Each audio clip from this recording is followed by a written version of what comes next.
do you have any plans to revitalize the downtown? Yeah. This is a hot topic, and it has been for years. So what do you intend on doing to revitalize it? Well, we have some programs in place, some incentive programs and some funding programs, but I mean, to access those, you need money to get the money. So that's quite difficult in it. I think when you're looking at the whole downtown, you're tinkering, at the edges a bit, the way we're currently approaching it. I was at the SR Center festivities before their first game when they closed that area of the downtown, and I'd really like to kind of acknowledge and recognize the good work that the Downtown Association's been doing. It's got a great executive director, and she's really passionate. She's doing a lot of great things. And there's some really great people in the downtown that want to see it thrive. What I was saying in my campaign, we put out a specific piece on this is about social opportunity too. I'm sure you're going to ask me about youth out migration because it's always a question that's asked, so I don't want to get too much into it, but we'll circle back to this when we get to that. My feeling is that we have to be ambitious about the downtown, and it doesn't cost anything to dream. So stage one to me would be let's go through a community exercise and we say what would we ideally like this to look like? What would our best case scenario be? We have some great planners in our planning department. I mean, I know a lot of the people in there. I went to elementary school and high school with a couple of them. Really bright people that have a lot to add to this process. So we have a great resource to rely on there. But I think that there would be a good chance here to bring the community together, to rally the community around an issue, which is our downtown, and to be productive and positive about it. So if we can rally around that and say, look, we need to address what's going on in our downtown, and we need to start by dreaming a bit. And then, dreams don't cost anything, but making dreams a reality costs a lot of money. So then you have to take a look at what you'd like to have and then what is feasible. But at least you have a starting point. At least you have somewhere down the road to aim for. So this is, to me, a long-term strategy. And I'm committed to it. If I'm elected on Monday, I will stand again if I feel like the community wants me to stand again. I have no intention to go anywhere or pursue any other opportunities. I think the greatest need, a political need in our city, is at City Hall.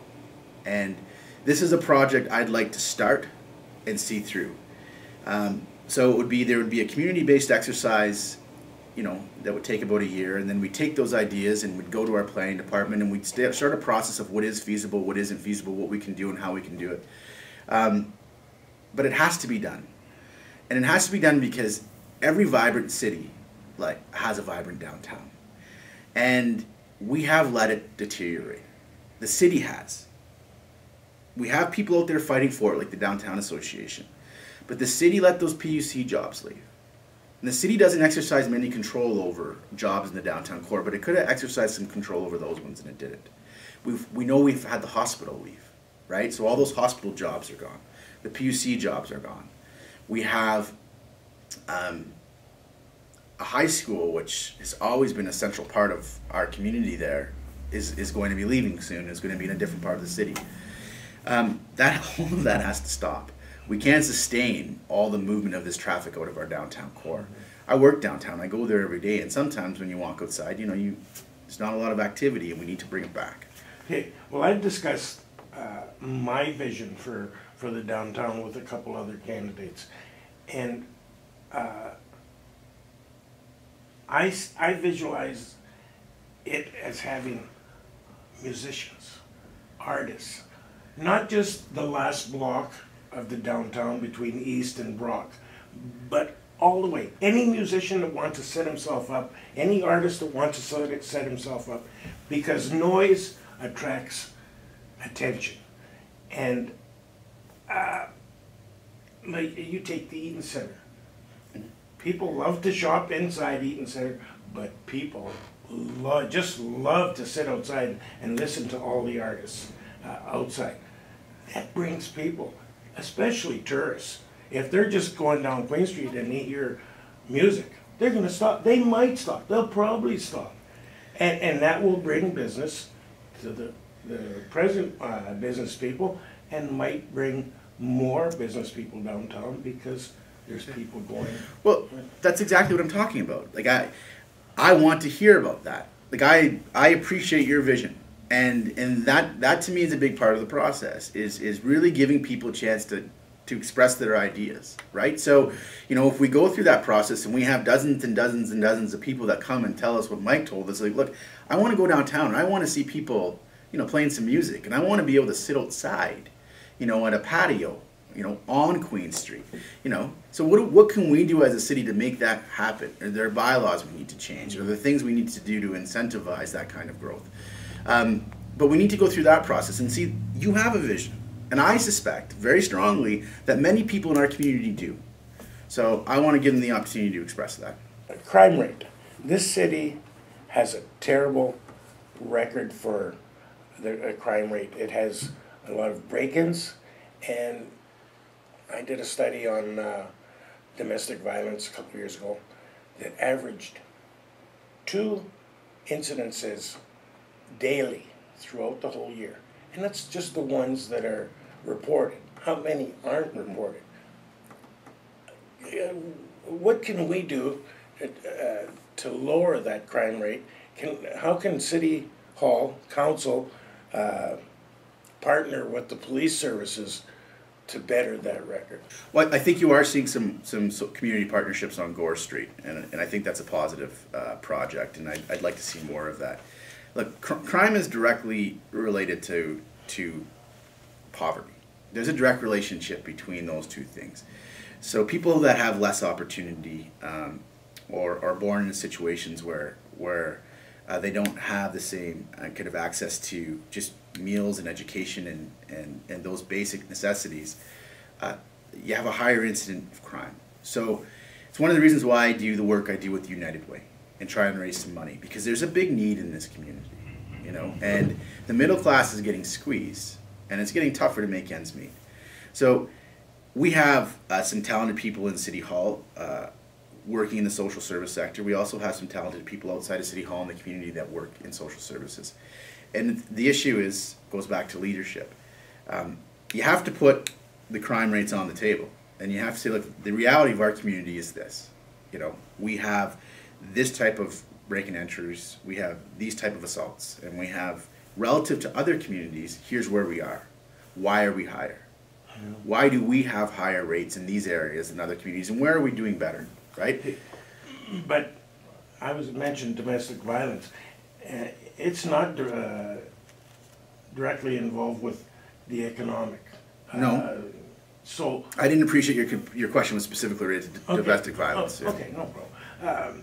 How do we try to eliminate domestic violence, even though we're never going to do it?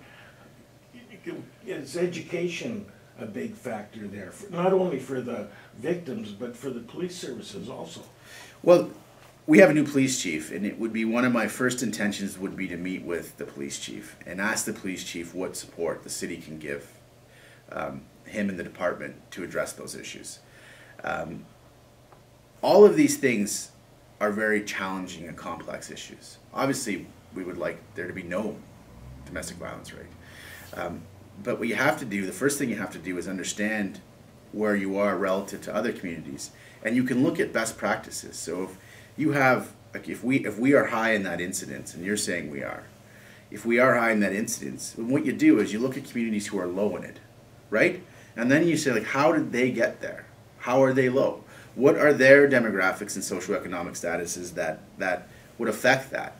And so then there's best practices out there. There are models for everything out there. And some we are the model in some ways. In some ways we're not.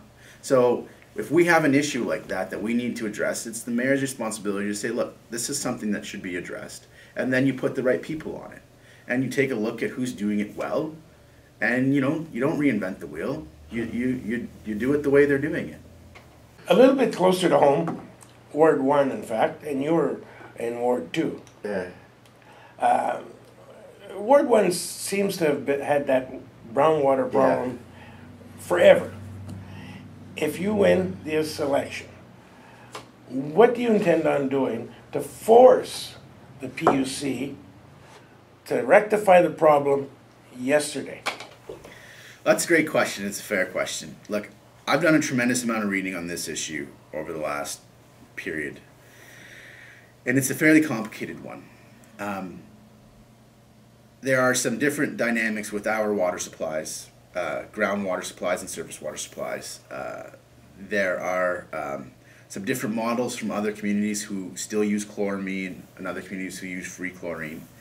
I've made it very clear that if I am elected, that this is priority number one for me, getting involved in this issue. We have a large PUC with a lot of employees who work very hard, and I would get involved with the board. And I think the board has to take a more direct kind of control and responsibility over the water quality, because ultimately people need to appreciate that the city of Sault Ste. Marie owns the PUC. It's the shareholder. And the board of directors are responsible for the management of the company. The board of directors obviously delegate that responsibility to senior management, but the way it works is in law, the directors are ultimately responsible. So if I'm elected and I seek a seat on that board, I am making myself responsible for that water supply. I'm going to do that. I don't want to prejudge what the solution is, because I have frankly received very differing opinions. I've had some people that told me that we can go in this direction, no question. And I have had other people that told me you cannot go in that direction, no question. Educated people, right? I'm not calling and talking to people that don't have experience with water or water systems. I'm speaking and listening to a lot of people. So we have two very divergent schools of thoughts on what we can and can't do with our water supply. This is a fact, though. People are very, very dissatisfied. That is very understandable. I had somebody last week Facebook me a picture of their bathtub. They had drawn a bath, I think, for their child. And the water in the bathtub was brown. That should not be happening. It's not acceptable. And it's not acceptable to not have a definitive timeline on when this is going to come to pass. So the first thing that we need to do is we need to communicate better with the community about why this has happened and what we're doing to fix it. I'm not in a position as an unelected person and as someone who hasn't sat on that board, and as someone, frankly, who hasn't been privy to all of the documents and information that the directors are privy to say this is what we're going to do and this is how we're going to do it. I can only commit that Christian Provenzano will be responsible for it. And if it fails, then I fail. If we don't fix it, then I didn't fix it. Right? Then I didn't do my job. Because I will be a director there. And as a director, I will personally be taking responsibility for it. Our roads are in horrendous condition. Don't you think that fixing them is a priority ahead of other projects like widening Second Line East? So we had a very specific, our campaign put out a platform or a vision piece saying what our values were and some of the things we wanted to accomplish. I was the candidate to raise, and I was happy to see a lot of ward candidates raise this after I did. But I was the first candidate to say, look, in 2009 we were spending $165 million. We are now spending upwards of $185 million. Our spending has gone up $20 million. There are a lot of things we need to do in our community. You've named a number of them. We have aging infrastructure, right? The PUC issue is an issue of aging infrastructure too. Roads are aged. I lived on Upton Road for a decade. I love the community. It was a great community. I love the neighborhood. That road was, frankly, just a really poor road. But there's only so much money to go around here, right? So what I said I wanted to do, because we have to be very sensitive to taxes going up, very sensitive to that, because people are pinched. And frankly, we cannot just presume as a city that we can raise everybody's taxes 3 to 4% a year. I want to do a full program review, the whole $185 million, so that the council goes through this process with me, if I'm elected.